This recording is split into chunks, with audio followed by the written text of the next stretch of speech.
Hey, what's up, guys? Um, so this is the second time trying to do this video. I tried to do it last night, but it didn't work out because my phone was low on battery, and so it said, "Hey, you got to stop the video because you're low on battery." So I didn't get to it until the next night, and that's okay.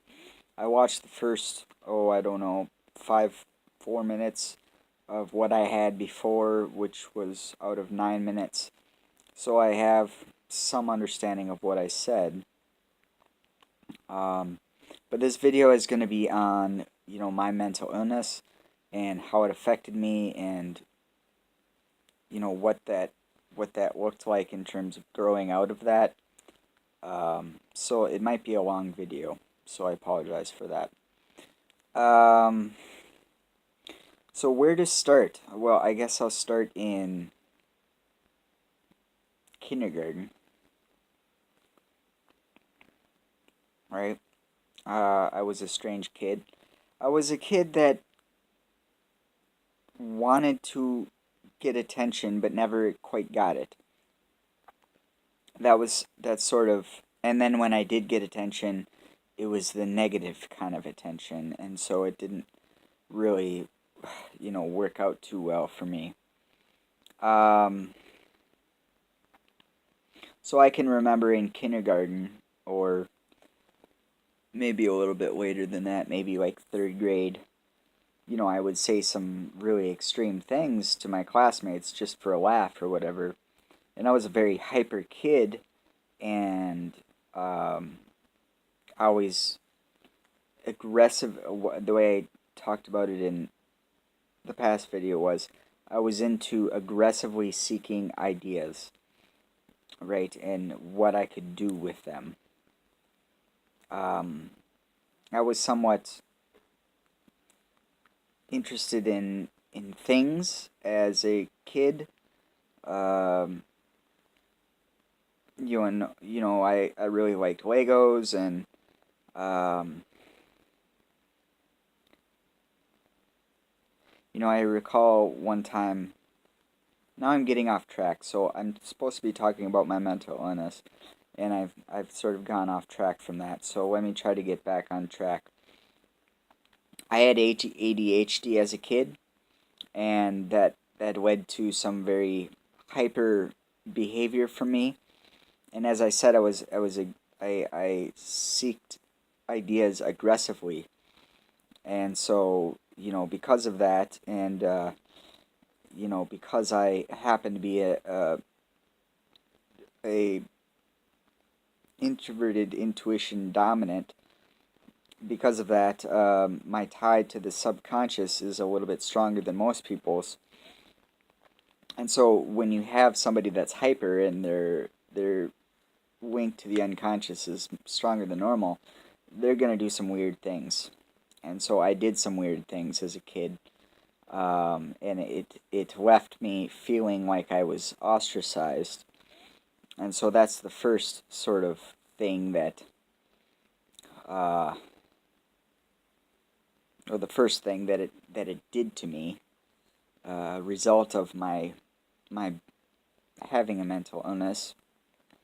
Um, so fast forward through, you know, feeling like an outsider up until sixth grade. About sixth grade, I changed schools. I was in a very strict Baptist school before then, and so then I entered sixth grade at a different school, and it was another private school, but it wasn't as strict. And I got bullied by one guy in particular who was really hard on me, and he thought I was strange, and he didn't get me, and that's the way I'm looking at it now. Back then, it was just like, why are you doing this to me? And I didn't understand. Um, I didn't understand why he was, and it led me to believe that there's something wrong with me. There's something wrong with me that he treats me like this. And so he was a star player on the soccer team and whatever. So and I played soccer, and I never got the ball. It's like some one time, like he passed it to me, and he wanted me to pass it back to him real quick, and I did that, and then he scored, and then I felt good because he passed the ball to me. Um, but that's just an offshoot of me being a strange kid and me having some strange thoughts and behaviors um, that other kids didn't really identify with. Um, so then eventually I did sort of find some friends um, at that school, but at the beginning part of, you know, seventh grade, the next grade, um, my parents were like, yeah, we're going to take you out of this school and we're going to put you in a different school. And that did nothing good for me. Well, I shouldn't say that. They had good intentions with doing that. They thought that I needed extra help with with schoolwork, and most of that was because I was an odd kid, and they didn't get it. Um, and it was because, I lead with introverted intuition, and because of that, my tie to the unconscious is a little bit stronger than normal. That would be trait openness. I'm fairly high in openness subtrait, which is the dynamic of being open to different things. Um, but that's not a mental illness. That's just a personality trait. But then in seventh grade, a quarter way through the year, I had transferred to a new school, and it was really hard for me because I had just kind of sort of met some friends that I could felt like I could connect with at this other school, and then I'm taken out of the school and I'm put into a different school, and so I'm like, well, what do I do now? Um, because I knew how it was going to go. I wasn't going to be accepted, so I just shut down. Or that's the judgment that I told myself, is like, you're not going to fit in, so you might as well just stay quiet. That's typically how it went, and that was the beginning of my depression. Um, I really was very depressed for a very long time, and a lot of the roots of that are because of that switch in schools um, in, you know, seventh grade. Another part of that is I never really developed the social skills necessary for, to be close to people. And so now in my life, I'll talk about deep concepts and I'll be vulnerable with people or whatever, but it doesn't mean anything to me to be vulnerable with people. It doesn't mean anything to me. Um, so, because I've had to do so many things on my own, that it's like, well, this is me, this is who I am, and I don't really care, you know, how deep I go with telling you. There are certain borders that I say, draw the line, like, I'm not saying anything about this. But for the most part, I'm pretty open book. So if you have a question for me, I mean, I'll probably answer it. Um, People don't like to ask me questions though because they know I'm long-winded. But getting back to seventh grade, because I was so quiet as a kid, I developed.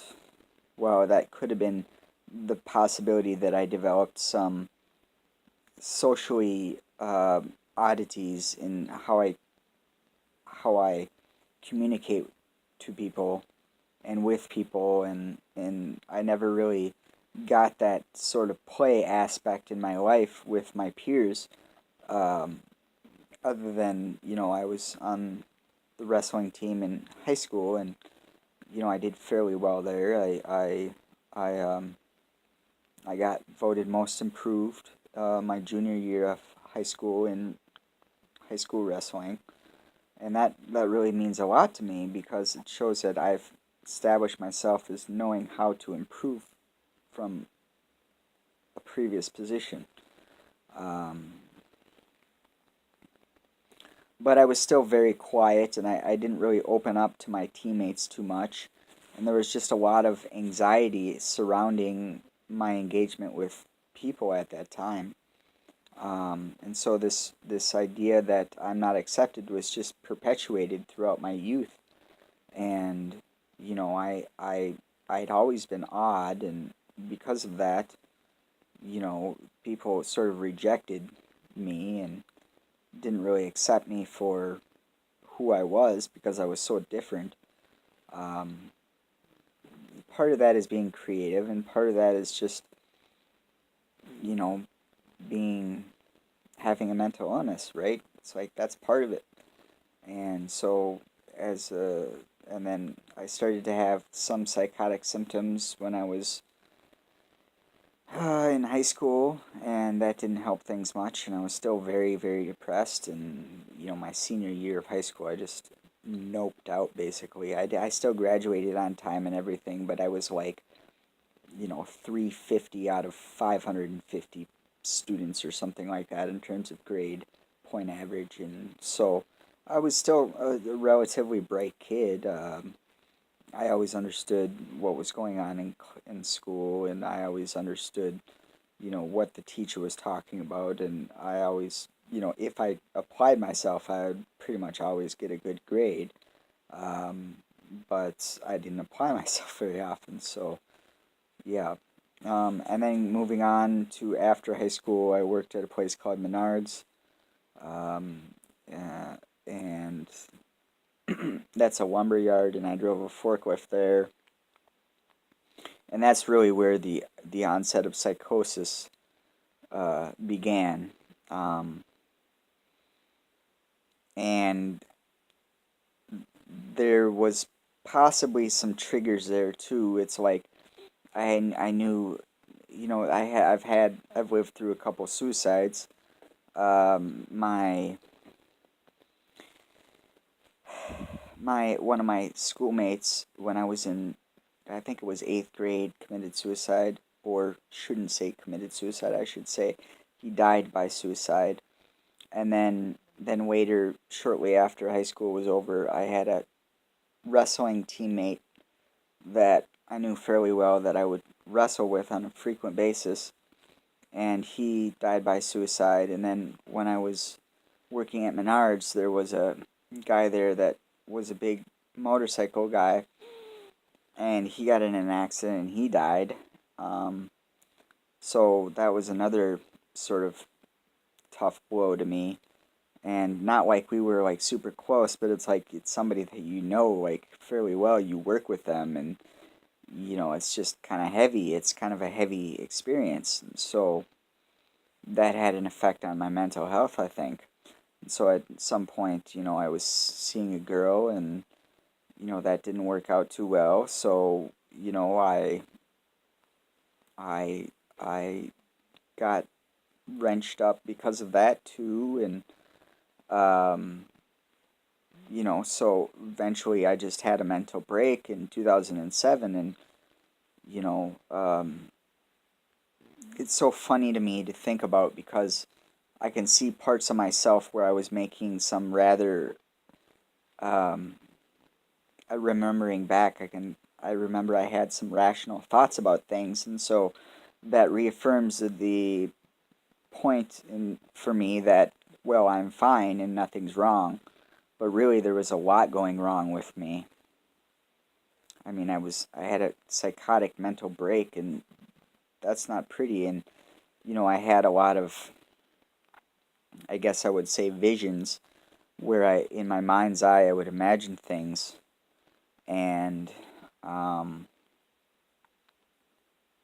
very scary stuff that most people don't think of. It's like maybe they will think of it if they're on an acid trip or something like that. I've never done acid, but um, it's stuff like that I saw in my mind's eye that just felt like a reality to me. I mean, it was a psychotic episode, right? So I was seeing things that I thought were playing out in reality, but they weren't. And so, that was, that took me a long time to recover from that. And so, how that affected me is I became very, very isolated. I was massively depressed. I was psychotic. I didn't feel like I could trust anyone. Um, you know, I didn't have a job. I didn't have school. I had dropped out of school. And generally, my life was horrible, on all kinds of empirical ways of looking at it. It's like my life was terrible. And so I felt that I felt that, right? It's like you're gonna feel that as a person. And so yeah, I felt depressed and I felt anxious and I felt psychotic and I just all these different sort of things going through my head, and yet I still have some of these clinging to some rational thoughts, and the rational thoughts, in a way they help ground me in reality, but they're so few and far in between that it's like, it just like my life was just completely chaotic, even though I wasn't really necessarily doing anything chaotic, but I was doing things that were chaotic. This is like leagues and leagues above in terms of strange behavior than what I did when I was a kid.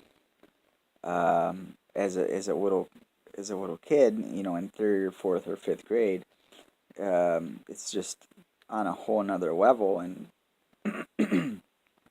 my mind didn't think rationally at all, and I felt at the time that I was closer to a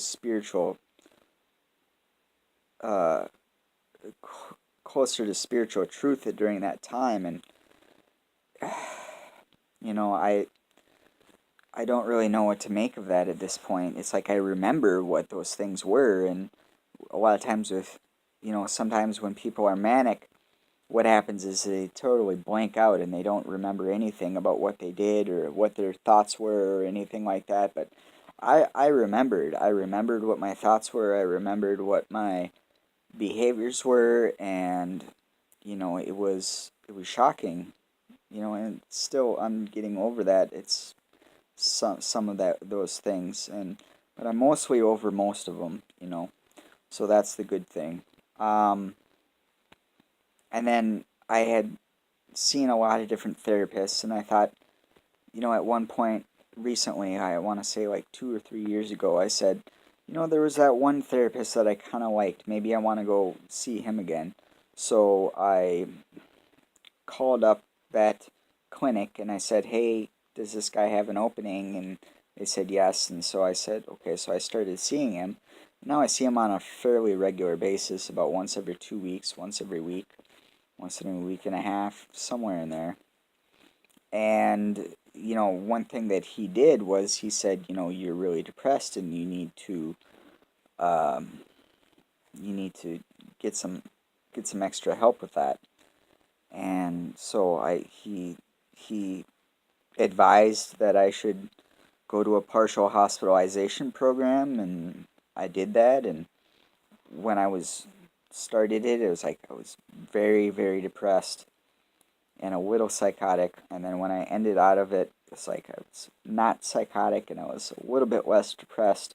And then they said, um, you need something lined up for after that. And at this point, it's about let's see, 2016, beginning of 2016, and I think I started the DBT program that I'm in right now in January, late January of 2016. And I'm actually in the program for longer than most people are, and there's reasons for that. one of the reasons I think is that I had some neuropsychological testing done this year in January, so that would have been, was it 2016? I think it was 2017 actually that so it was 2017, it wasn't 2016. So I had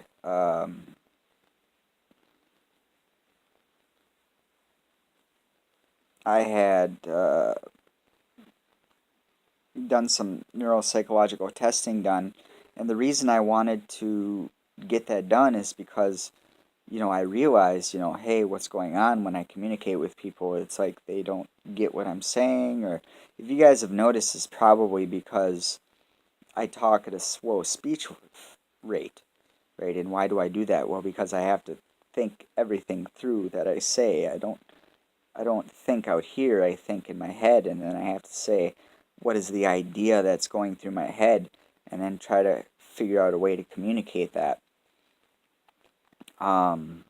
So I think in ideas, actually. I don't think in pictures or words. I think in ideas, like in terms of what is the core concept that I want to get out there. And that's why it takes me a bit longer to process information or or or extrovert what it is that I want to say. So I've been in DBT for a while and I've learned a lot, but as I was saying, is like I did some neuropsychological testing done in January of this year, 2018, and one of the things that they said, I just recently looked at it and they said, Jesse may benefit from extended group therapy. So that's probably one of the reasons why I'm in extended therapy. As it was explained to by my group therapist, is she said, I'm not learning as fast. Now, the thing about it is that my curve is like this though. Like my curve is in terms of my ability of recovering, it's like whoop, like that. It's exponential, and so because of that, I'm a little bit different. It took me a long time. It took me a very long time to get going, but once I got going about right here, it's like I really started to take off. So yeah, so at this point I feel healthy, I feel happy, I feel like I'm connected with other people. I'm doing a couple of things socially on a regular basis. I'm connected with a church. I see my pastor, try to see him regularly. I'm in a group where I exercise vigorously, and then we have a little teaching afterwards. And yeah, and now I'm doing this YouTube channel, and I've been going on walks and taking pictures of nature, and things are good now. So no need to worry about me. I'm doing very well at this point in my life. And yeah, so it's gone to very dark places, but it's in a good place now, and I feel thankful and blessed in the place that I am now, because I realize that there's 10% of people that have what I have, that nothing works for them. Medication doesn't work, therapy doesn't work, nothing works for them at all. And so those people are the people that I have in my mind that I think that could be me. That could be me. That could be a potential me. And so I think about that and I think, well, that's not you. So what are you going to do is, well, you're going to get your act together is what you're going to do. It's like, that's not your destiny. So because of that, it's like, you got to make the most of what you have. So, I don't know. This is one of my longest videos. It might be the longest video, but I thought I would share, where I've come from in terms of mental illness and overcoming that. So, yeah. Hopefully you guys like the video.